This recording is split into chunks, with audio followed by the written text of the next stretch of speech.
Hello, and welcome to another Cloud Podcast, a podcast designed to bring you stories from the smartest minds in IT, operations, and business, and learn how they're using cloud technology to improve business and the customer experience. All right. Well, Brett, it is great to have you on the show. We have Artie here again from Textile. Brett is with Sunbasket. They provide making healthy cooking easy, delivering food to the home. COVID has been a boom for them because everyone's working from home, staying home, not going out to dinner. So it's been a great experience being able to see the growth of Sunbasket, but then also just talking to you, Brett, earlier and just learning more about what you're doing in the customer experience, customer engagement realm right now. And what really struck me, and I wanted to start here because I thought it's a good headliner, and that's exceeding customer experience is overrated. So I'm just going to leave you with that and explain a little bit about what that means and how dare you. Absolutely. Well, thank you very much, Alex. It's great to be here with you and Artie. And we had a great conversation a little while ago. And this is an element that it took me a while to get to, but I strongly believe that the path that many organizations and companies and professionals and business leaders have gone down of we have to continually exceed our customers' expectations is actually what's setting us up for failure in many regards. Because to be honest, as a consumer, when you reach out for help or support, you're not looking for expectations to be exceeded, you're looking for them to be met, right? And then some basic things that we're looking for all as consumers, that we just want our problem to be solved in a quick and simple way, in a way that we feel valued. And so that's kind of what our philosophy is around support at Sunbasket, is to provide quick and simple resolutions for our customers in a way that they feel valued. And we feel by putting that, rather than, hey, let's exceed our customers' expectation, is if we really focus on the simple, which is that quick and simple resolutions in a way that they feel heard, they feel listened to, they feel acknowledged, then we're meeting that expectation, right? And so if we consistently meet that expectation over and over and over again, we can put process and standard process, and our agents know, and they've got a consistent approach that they know and how to do that and how to get there. Once you set this target of exceeding expectation, once you've exceeded that once for somebody, now that becomes my baseline. Yep. So the next time, if you're wanting to exceed, you have to do something more, and then something more, and something more, and something more, and something more. And where does it stop? Right? And what additional revenue or what additional loyalty do you really get out of that versus making sure you're hitting that basic need of a quick and simple resolution in the way that your customer feels valued? Yeah, I know that's an antithesis of what everything's been said for such a long time, but it's so true though. Yeah, it's so true. I love that. And talking a little bit more and drilling more into it, because I know that at Sunbasket you guys you're shipping things to people's doors. You have a supply chain, you have logistics. And, in this pandemic world, even pre-pandemic world, we have had this Amazon next day delivery mentality. And Amazon's kind of set the bar of you buy it today and it's there tomorrow, or maybe it's there later that day. So how do you manage those expectations? How do you make sure that you guys are, to the level that it's needed, but you're not going above and beyond, especially in the kind of shipping and pandemic world where everyone's buying things online and literally having packages delivered to their house, the next day or the next couple of days. How do you guys manage those expectations? Thanks, Andy. I think, transparency is the big answer, right? Because the reality is, because we're not Amazon and we don't own our own shipping fleet, and pretty much no one else in the world is Amazon to own their own shipping fleet, there is so much that's outside of our control once it leaves our facility. And one of the big things that we've put in place this year to that was really focusing on how do we improve our delivery notifications to our customers. Historically, we had an email that would go out at 1 o'clock in the morning, the day that your scheduled delivery was supposed to be, that would say, hey, your delivery is on its way. There's no reality between that email and where your package actually was in the delivery system. And so we were creating misexpectations as a company based on how that notification was going out to customers. And so we did a big effort in the second half of the year and did a big, do we build, do we buy? Because there's some pretty good companies out there that, have some delivery notification systems. And in the end, because we run across 9 different providers and we really want to make sure that we own the messaging end to end, we decided to do a build. And so it took us a little bit longer, but that was really one of the key things, was working with our partners to make sure that if there was something that was going to happen, we were tapping into those status notifications coming back to us, and that we were just being proactive and being transparent to our customers. I've got another session coming up later in the year in a last mile shipping company, and I did a little quick and dirty survey out there just to see what's the importance, right, on different types of things that are being sent. What's the importance of it arriving on your actual delivery date? I looked at a number of different categories: household goods, apparel, gifts, food, health and beauty, etc., and a couple others. Unsurprisingly, food and then gifts are kind of the highest things that people have importance. It's important. It shows up on the day I expect it. And so that's where it's an onus on us to really get out there and be proactive with customers. And so what we did is we looked at what were the different types of delays or things that could happen, and really identify, where do we just notify and say, look, hey, in this situation, it usually means that there's going to be a delay, right? And it should arrive tomorrow. And then we looked at some situations like, well, we don't know what's going to happen. So in that situation, not only do we send an email, but we actually create a case already for that customer. We have one of our agents follow up on that email notification so that we can take that effort away from the customer from having to look or having to wait or then having to reach out to us. Now, there's still some situations where someone is going to call us and we know it's never going to get perfect. There's going to be sometimes when an update doesn't come through from our providers, et cetera. But being proactive, being transparent, and being honest when things are going wrong, and let them know as much time as possible, that's a big thing. Another piece that we really focused on that is really looking at situations when something does go wrong, what's the right solution for that customer? Historically, we've just been in something didn't go wrong, we can credit you for next week or we can refund you. And in times when people were able to easily go to the grocery store, it was kind of okay. But the reality is it's not as easy to do that now. And even then it was still an inconvenience. So we've started, working on a process. We're really situationally understanding, what our promise as a company is, trying to solve what's for dinner tonight.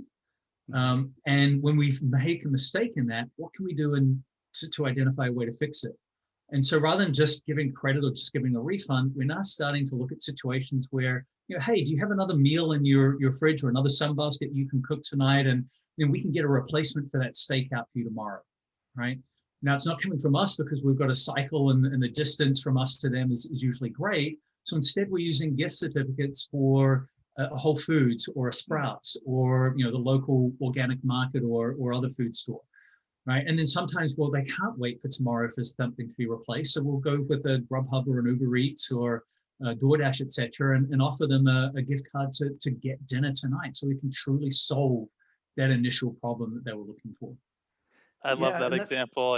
And another one that's very similar to that, and I've heard this, I believe it's in the Zappos book, Delivering Happiness, where Zappos is sending shoes, and there was an issue with a shoe delivery not being able to go on time, and the customer was frantically trying to figure out what to do because those shoes were actually her wedding shoes. So, thinking about the customer proactively, and of course Zappos made good by giving them I think it was like a $50 gift card to Nordstrom's or one of their competitors, and said, please go get some shoes of your liking. Let's make your day happy because we can't get you exactly what you want on time.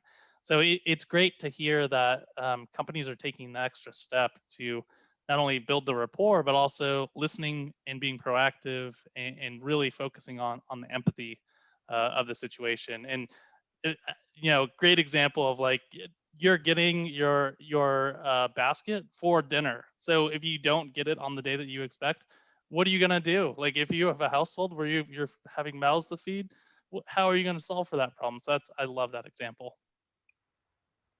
Yeah, that's a tricky spot to be in, but I like the comparison between the proactive versus reactive, right? And so many companies are reactive. They're not asking the whys, so they can boil it down into how do we fix this? because, B2C is a very challenging environment, because customers' needs or expectations are always growing. But I really like that example of like just iterating as much as you can to fix it. What have you seen as far as like metrics that have improved since you've started to implement these things? Are you seeing less churn? Have you seen, more customers ordering more and kind of getting over the hump of now they're a committed customer for the long run? Yeah, so we're in early days. We've got a little bit of early read as far as positive feedback on the delivery notifications. That came into start really in kind of mid-January is when we fully launched and picked that up. And we're definitely seeing commentary coming through on our surveys. This quarter we've raised our customer effort score 2 percentage points over a 3-month period, which is a pretty high bar to set. We were already started at 82%. We're now at 84% coming out of March. And that's with a whole bunch of new agents coming on as well. So, new agents in the mix, and still able to increase the customer experience by these types of things is happening. The Make It Right is even fresher. That's, it's only a few weeks out the door, but it's something we've been building towards. And we know that's, we feel really confident that's going to have a high impact. We've had a couple of, again, initial verbatims of that same type of response. And funny you mentioned the Nordstrom's or the Zappos and shoes, because I generally use that as a comparison. I'm like, if you're ordering shoes online, unless you've got an event that you're waiting for, you don't care if it shows up on Wednesday or Thursday. But if you've got food coming online, you really care that it shows up on Wednesday. And so, yeah. And then, Artie, one of the other things you tapped into there was that empathetic piece. And that's been a huge element and focus for us over the past couple of years. And to be honest, 2 years ago, start of 2019, end of 2019, coming into 2020, we had an empathy problem. And just because of that, we were getting the misconnect, and we were in our low 70s for our CES. And so we actually moved by really focusing mainly just on that one thing, just purely on how do you understand and get empathy and change the game around empathy. We got 10 percentage points in customer effort score over a year. Wow. And the real big thing on that, and the big realization for me is we're a US-based company. We only service into the US, and our frontline agents are in Belize. They're amazing people. They're friendly. They're great. They want to help. But I realized the big connection is because they couldn't experience the product, because they didn't understand that element of a customer itself, their dynamic is different. They just couldn't make that empathetic connection. And the reality is you can't fake empathy. We all know that, but you can manufacture it. The brain doesn't know the difference from reality to practice. And so in our training program, we kind of flipped the dime. We've put in this way of training our agents on how to be a customer. In a 1-day period, we basically condensed the first 2 weeks of a customer's life from how do you find out about it online? How do you make your first order? How does that first order show up at the door? What are the different emails you get along the way, etc.? And we intentionally create and input problems in that experience. Now, that problem may be different for you, Artie, than your experience than it is for Alex, and I may have a perfect experience because many of our customers do. But in training, by giving you that experience, giving you that problem when you had that expectation based on how you've gone through it, and then having you share that problem and how that felt and what you would want from an agent if you were being looked after in that situation with the rest of your training class, it creates an empathetic connection, not only for you having that problem, but Alex hearing it from you and having built that relationship with you in training. Now you inherit that empathy and that connection from him. And it's not perfect by any means. There's still not going to be direct customers, but it's had a massive, massive improvement on how they understand the importance of what may otherwise seem trivial to somebody. Oh, you didn't have a lime, or you didn't have why can't you just go down to the corner store? Right. And it may be that there are corner stores that have fresh fruit in every couple of blocks in a Belizean town. That's not the case if you're in the Midwest.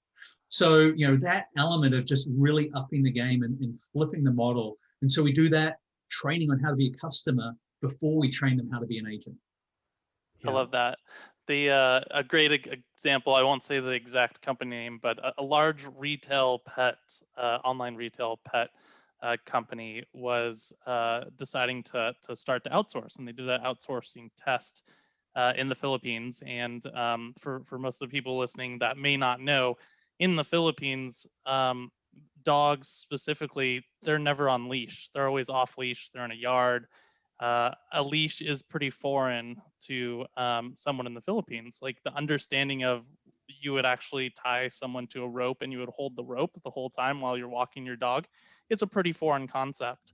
And what this large retailer found out was as they were going through the onboarding, of course, the support reps would have to take calls about, is this leash too long, or is it tight enough, or is it, and they had no idea how to answer those questions. And of course, they would have to lean on a lot of the policy driven things, reading an FAQ guide, which is, if you have an agent reading a script or an FAQ guide, that's probably the lowest score of empathy you could possibly get. It's the, I don't really know, I've never been in your shoes, so I'll just read you some text. So they had found that bringing them into training, bringing dogs in that were leash trained, and training the agents on how to properly put a harness on and use a leash was an extremely important piece of that onboarding and training. Of course, it took more time to train them, but that was extremely important. So what do you guys do with your offshore team? Do you guys do cooking sessions? Do you bring a box in and say, hey, this is what it looks like, or this is the packaging? What are the unique things that you do so that an agent really understands this is, a delivery service of food, and when you get the food, it looks like this, and this is how it's unpacked, and this is how, how do you build that in a training module or session? Absolutely. And a lot of the things you just mentioned, right? When we were in office, it was a little bit easier because we could be physical with that. And so the concept is, again, like I said, we basically put them through the life cycle of a customer, right? So we start with having them go out and find, right? You're looking to find a food service, and you've heard about Sunbasket. How would you go about and find it, right? And we give them, information on the zip codes and, things like that to go through it. And Alex, you may get a zip code that we don't deliver to, right? So your experience would be one of oh man, I can't get it, right? Yeah, and that's a disappointment piece, right? And so Artie would learn, there are customers who can't get it based on where they are in the country. I mean, we deliver to 97% of the population, but there's still that 3% that we can't get to. Artie, you may have got yours as a referral. So your experience was, how do I go through a referral or someone else from a gift? Right, so we build all those things in. Then we go through the selecting your meals. And this is the big part, right? We go through selecting your meals and we tell them, when you come in tomorrow, you're going to get a gift, right? And so with that, element of promising a gift, when we do it physically, and now we kind of do it virtually, but we would bring boxes out to each of the tables so they could see what a Sunbasket box looked like. They could see what the insulation and the different insulation types were. And Artie, you may get our paper insulation because you just got our kits. And Alex, you may get our denim insulation because you're getting our fresh ready meals, which need a better heat and temperature control. So we need more and different insulation type. See all the different jars and all those kinds of things, etc. And so maybe there were 7 people in class, 5 of you would get a box and 2 of you would get an envelope, right? One of those envelopes, and say, Alex, that was you. It says, hey, Alex, sorry, your basket's been delayed a day and it's going to show up tomorrow. And instead of getting the $20 gift, you get $17 in your envelope. Okay. And Artie, you get an envelope saying, hey, yours was lost. It's not showing up at all. Here's $5. Right. And so you were expecting this gift, and all of a sudden you're like, hey, wait a minute, everyone else got this. I already got that. Right. And so, again, this is how you manufacture that empathetic reaction of not getting what you're expecting. Now, don't worry, we make them whole in the end. We give the extra $3 to Alex and the extra $15 to Artie. But those are the types of things that we do along the way. And even those who got boxes, you may get a box like, hey, sorry, one of your meals was wrong. You've got $12, right? And so just doing that type of a thing of how do you create those errors that are same types of things that our customers experience. And that element of, I expected to get these meals, or I expect to get this gift, it didn't quite come out exactly how I wanted it to. And so the brain treats that experience in a very similar way and can create those connections that then they have a remembrance of when they're dealing with the customer. Yeah, there's really so much psychology involved in the customer experience and managing expectations. And, I mean, in our personal lives with your wife or your, partner, your kids, like if you have a certain expectation and they don't meet it, you're disappointed. But if you lower your expectations and don't expect the kids to clean up, you're not as disappointed because your expectations weren't as high. So how do you, at your previous, companies that you've worked with, where maybe empathy wasn't as looked upon as important as it is at Sunbasket, how does someone manage within a company where the culture really isn't there?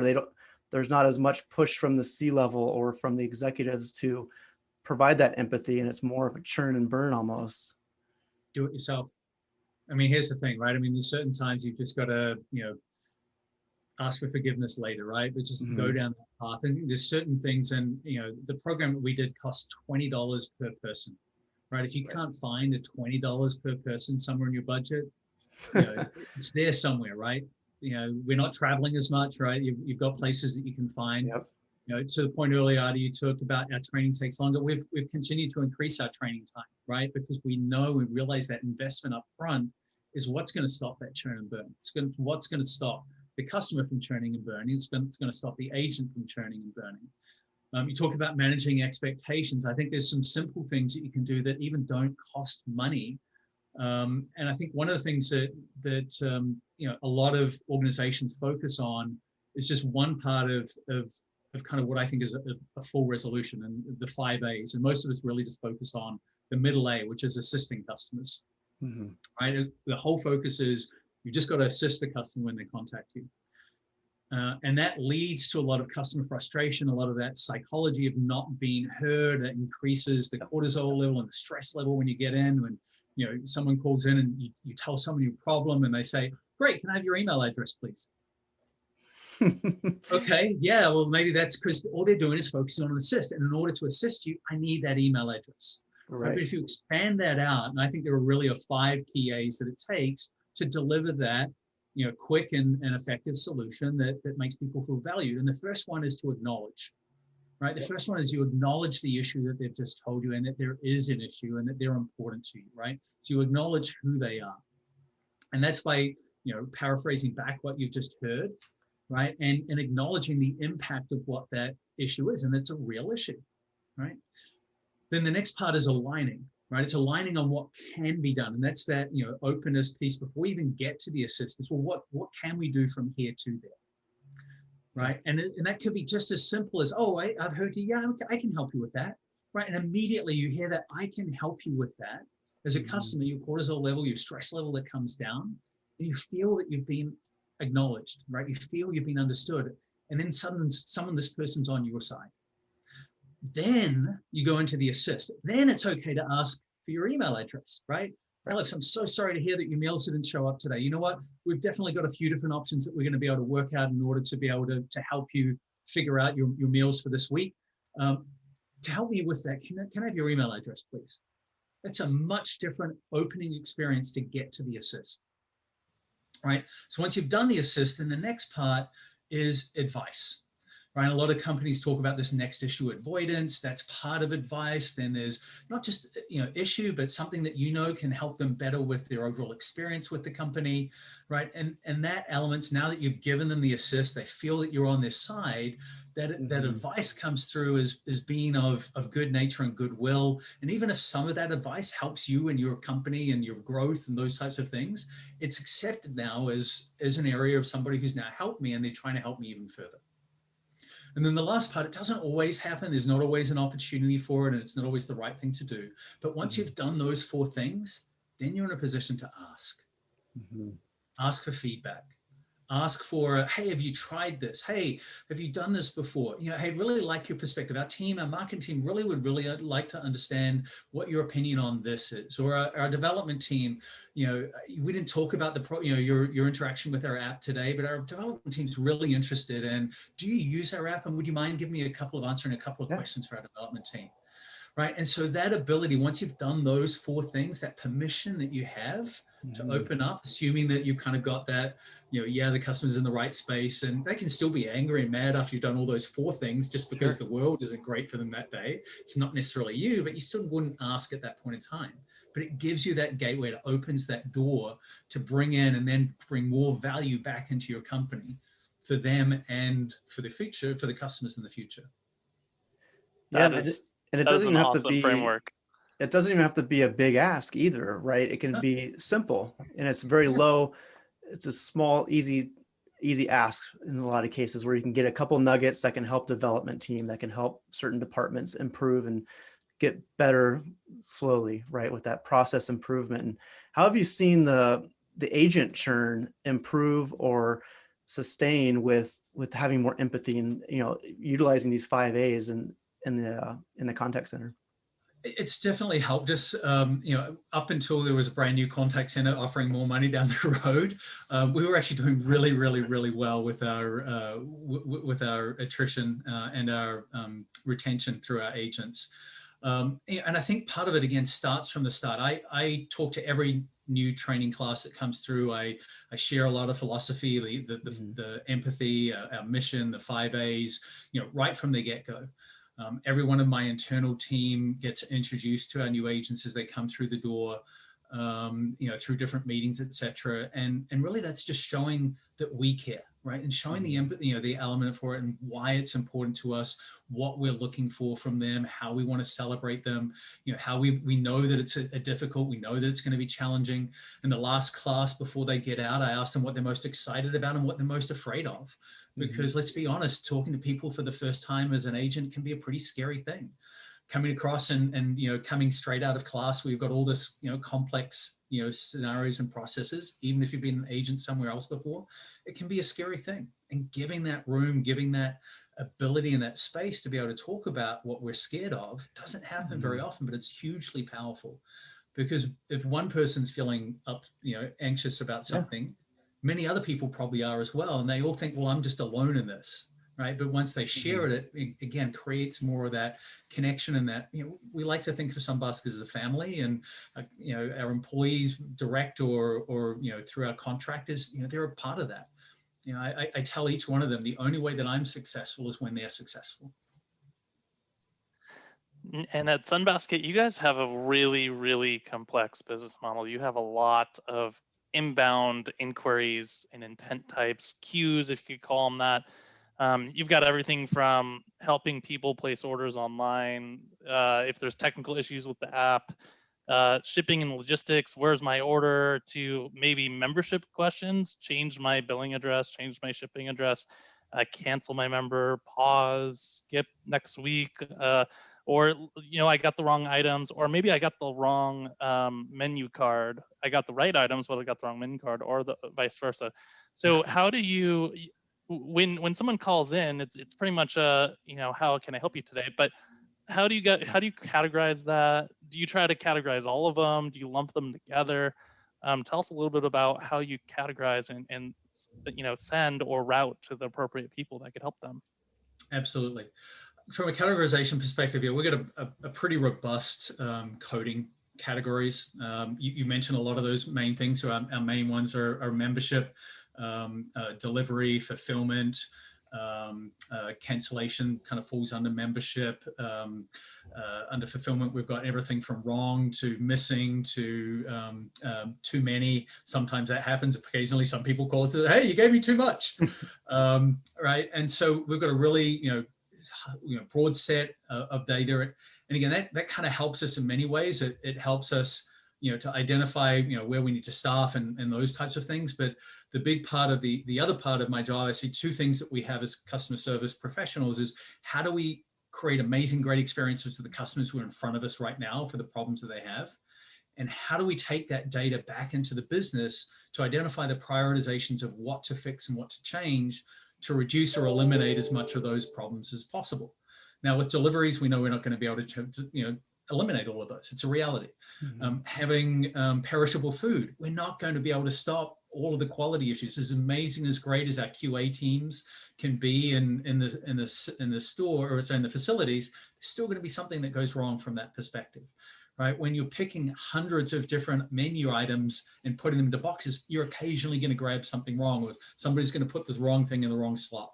So having a really robust categorization of what those are is key, right?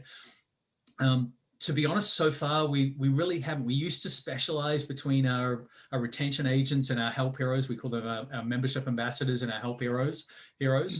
And then we kind of realized one of the things we did was, we were spending a lot of time and money on the retention side that wasn't, giving a huge amount of return from it.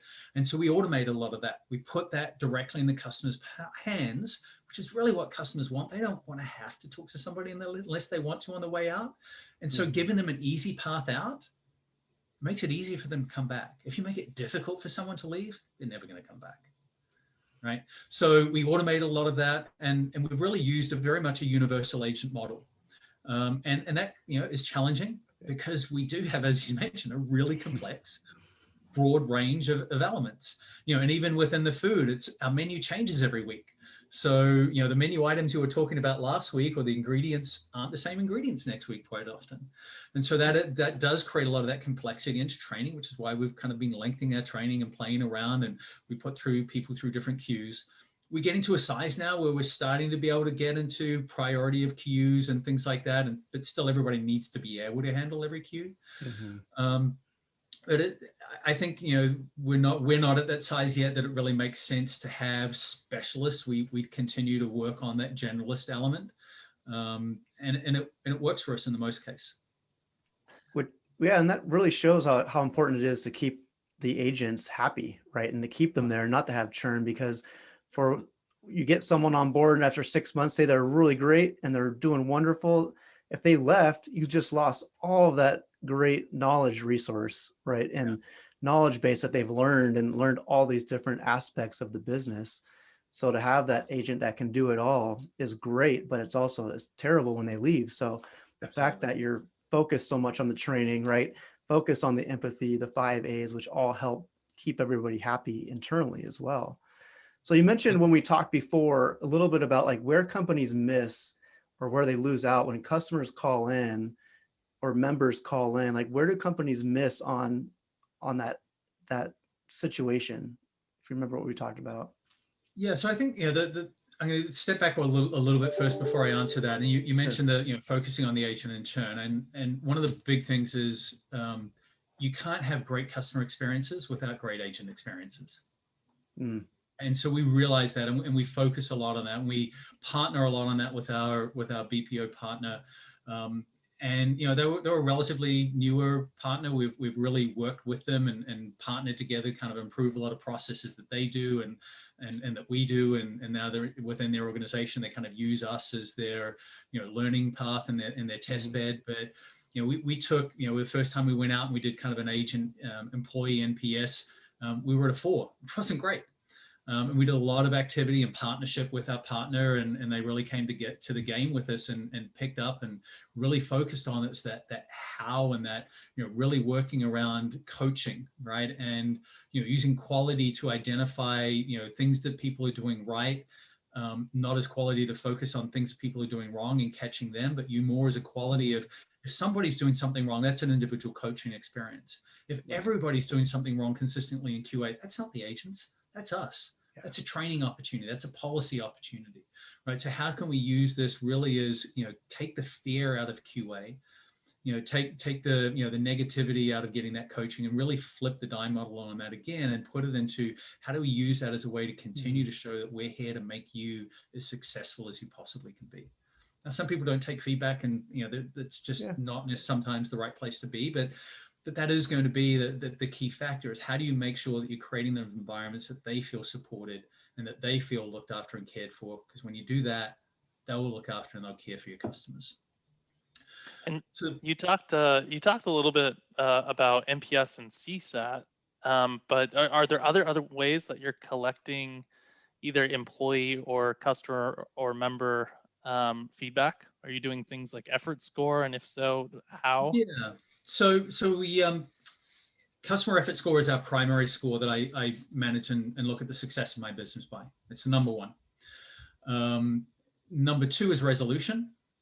Number 3 is our quality score. And number 4 is our cases per hour, which is our efficiency. So for all the CFO focused and revenue and cost driven element, that seems bizarre, but it's the right thing to do. Because if you focus on making sure your customers are happy, they're going to keep buying, right? And then you can pay that extra couple of cents for that call, right? And taking it a little bit longer. And the reality is, if you focus people on getting quicker and quicker and more efficient, then they're sacrificing something from experience. Usually in those situations, your contacts to resolution go up, and therefore your entire costs go up, and so you've wasted the money anyway. So within CS, for me, it's customer effort score. For our outsourcer, it's agent satisfaction, because there are things obviously that are within the agent's control that the overall effort is out of their control for. So we separate that, and we only we ask those two questions. As a company, we use NPS as kind of a monthly indicator, but that's across the entire experience. And then we have some other surveys that go out there on satisfaction of our menu and satisfaction of our holistic experience, which are deeper types of surveys. On our food, every meal that you order, you've got the ability to give a love score, a thumbs up, a thumbs down.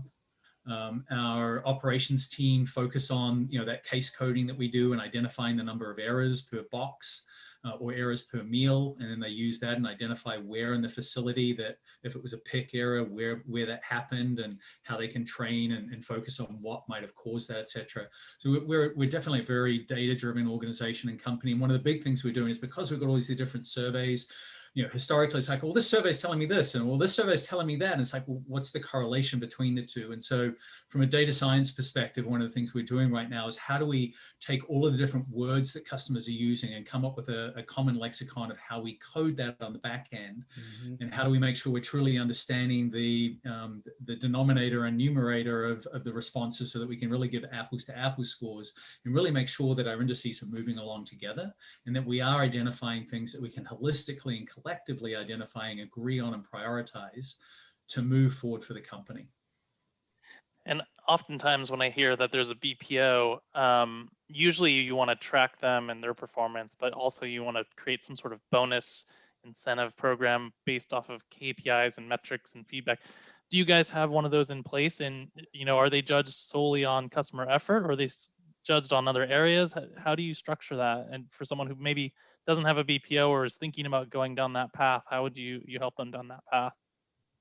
Absolutely. So we use three things in that, and they're weighted based on basically what I talked about earlier. Agent satisfaction score, four things. Your agent satisfaction score is the highest element of weighting.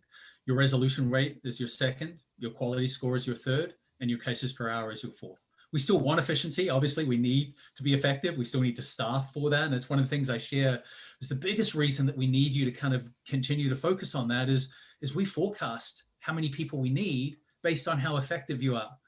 And if you're being less effective, then suddenly that's going to fall on you, because you're not getting to as many customers. Your customers aren't going to be as happy because they're not getting their responses quickly. So, yes, efficiency is improvement. Yes, it is important. Yes, it's important for the bottom line. But for me, the most important thing is to make sure that we've got the right number of staff in the right place at the right time to help the customers who are coming to us for that need. So that's how we've got it. Our BPO, we kind of said, hey, how are you, incenting? And they came to the table, they created it. We'd given them the kind of the criteria. They were the ones who identified what that was and how that got distributed. They had a couple more things from their end around adherence.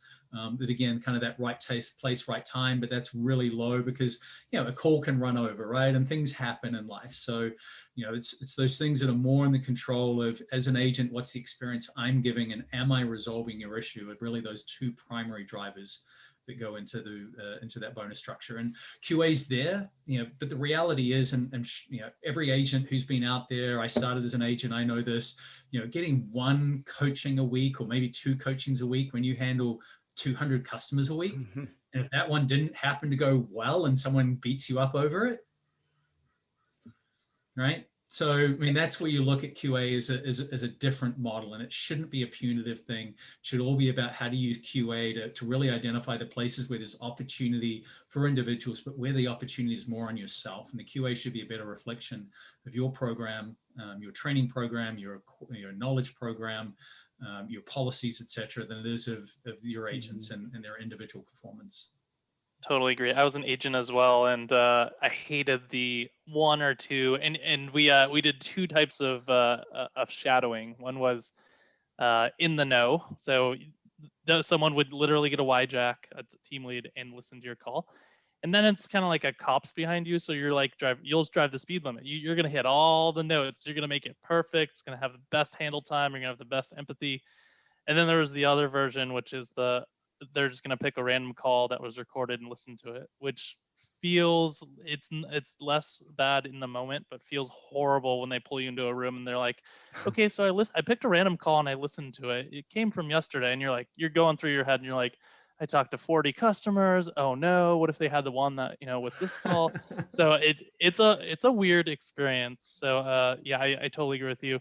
Having a more holistic approach, being able to compile everything together. Now that we've got cloud-based technology systems that can pull things together for us and do speech analytics and give us more of a broad stroke versus a very finite stroke for QA is awesome. Yeah. There's a huge element in there. We've actually just also started allowing agents to identify cases and calls or that they want QA'd. Right. Either I did a really good job here, I'd love you to listen to it, or I'm not sure I did this quite right. Can you QA this and listen this to me? Right. And it took us going through that process to getting to a place where they could, see this as actually being a benefit and something that they would want to participate in. Yeah, there's I a love lot. that. There's trust there, right? As the agents know that you're not out there to get them, you're actually there to help grow them and make them better. It becomes less punitive, like you're saying, and more reward based. We talked a little bit briefly, already brought up cloud, just technology. I know you have a unique view on like your philosophy on technology and your tech stack and how that works overall within the contact center. Can you go a little deeper into that and how you view technology and where you see it being too much versus too little?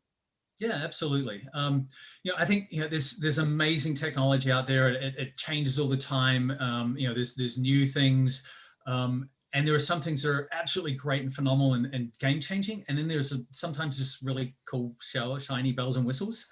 There's this the philosophy of let's do everything that's brand new. Let's get out there. Let's go with it, and that can be great.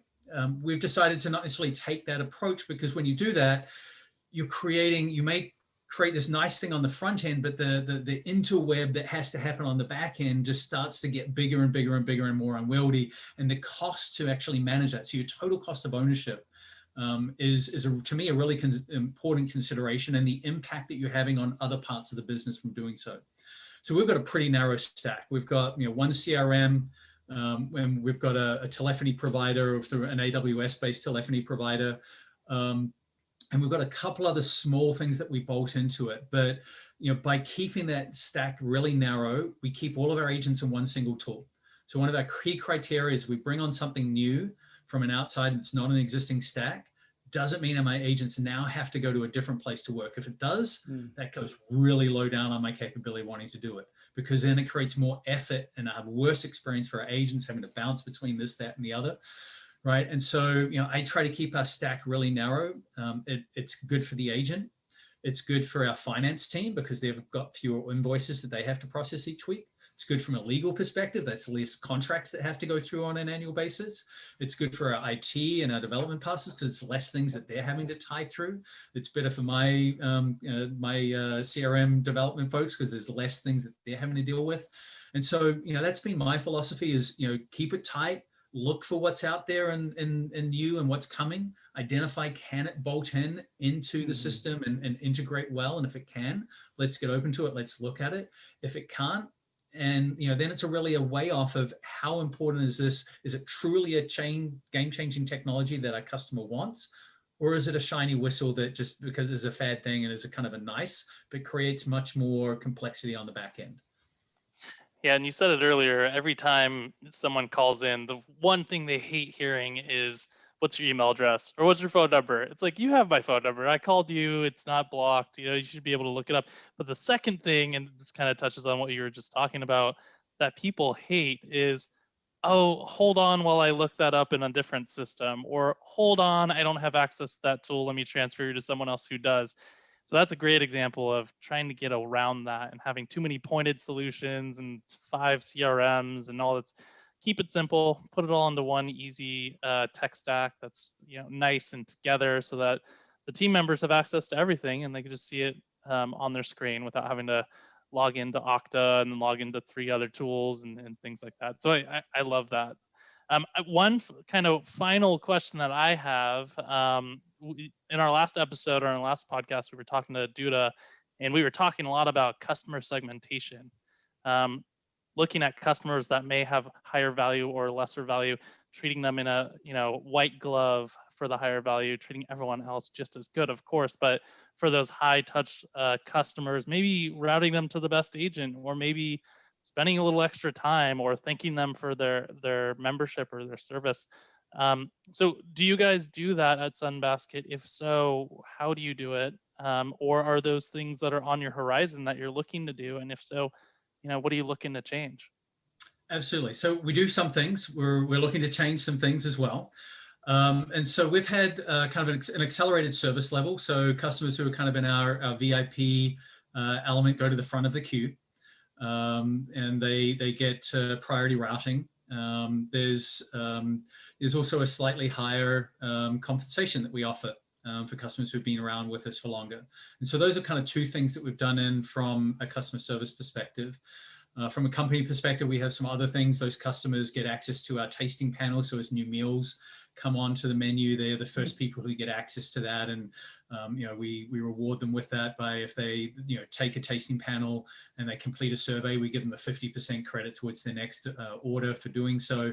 So there are definitely some things that we have in that place. We're looking as a company as to how to evolve our loyalty program overall. And at the same time, in this next quarter, one of our key criteria and one of our key focus areas that we're doing is priority routing our newest customers to our most tenured agents. You might think, what? That just seems counterintuitive to what you just talked about. We've found that because we're a subscription company, right? If a customer gets to their sixth box and they order their sixth Sunbasket, that's during their habit forming stage. Right. And if they can get that sixth box, they're 90% likely to order a seventh box. Now, if they get to box 20, they're 97% likely to get to box 8. But by kind of changing that and saying, well, we want to make sure that you have a great, amazing experience to get to that sixth box. And it's not that we forget about you after that. We want to get the best agents who can make sure you have the best answer and the most right up front. That is a way that we believe we're going to help to keep our customers longer. Right. And it's not that, again, we don't want to forget about them. We're going to give them that priority, routing, etc. But to be honest, once you've been with us a while and you like us more, you're a little more forgiving if you get to a newer agent. Right. And so we're kind of, again, flipping the model and flipping the dime and saying, yes, we've got some loyalty things that we're doing for these customers, but we also are really focused on making sure that a new customer has an amazing experience so they stay to be a VIP with us and get those other perks. That's so great. And that's really, going back to the BI, right, with the analytics and taking that data and really figuring out where are these stepping stones in the customer journey and how to increase it or make it better for those new ones or for the ones that have been around for a while. And without all that BI and the analytics, you wouldn't have that these days. You would just kind of use a Excel spreadsheet and hope you get it right. But and it's a segue back to the question you asked me earlier on what's that miss, right? And I think, for so long, customer service has been seen as a cost center, right? Mm-hmm. How do you reduce the amount of time you're talking? How do you make it more difficult for customers to find customer service? Therefore, they're not going to call you and those types of things. The harder you make it, the angrier your customer is going to be by the time they get you. They're not going to give up. If they give up, they're giving up on your entire company unless you've got them in a monopoly. Right. So making it harder to find your customer service doesn't do anything but make your customers more frustrated by the times they get to you. Right. And thinking of customer service as an expense rather than, with the world becoming far more commoditized on what it is you're selling, it's how do you look after your customers once they've purchased that really becomes the differentiator. And so not looking at customer service as a cost center, you may not think of it as a revenue center yet, but thinking of it as a revenue protector. The amount of money, so many companies are focused on what's my cost of acquisition. And I challenge you that your cost to keep a customer is far less than the cost to acquire a new one. Yeah. And so, from that element, really thinking about and taking the time in that BI piece to really look at what are the triggers? What are the triggers that kind of fall along your model and look at the data to figure out what are the events that cause your customer to order more from you? What are the events that cause your customer to order less from you? And really identify those ones that move forward. We did that, our BI team, data science team, using a model called the FOG model. which really looks at little triggers and what happens based on triggers. Does it move you in or out of, moving to the next action? And they identified that customer service, contact with customer service, is a positive driver towards a customer getting to their sixth box. And so customers who never had a problem had less of a direction towards their first box than those who had a problem and contacted us. Now, we don't want to manufacture problems, but now you have to insert problems. Let me just give them a little bit of a problem. Then they call in. No. Yeah. That's very interesting, and that's what's great about taking that customer call and not just trying to get them in and out really quick and just look at those metrics of average handle time and whatnot, but really why are they calling? Let's look at the analytics behind it, and then you get to learn things about the company and the organization that you would never even know.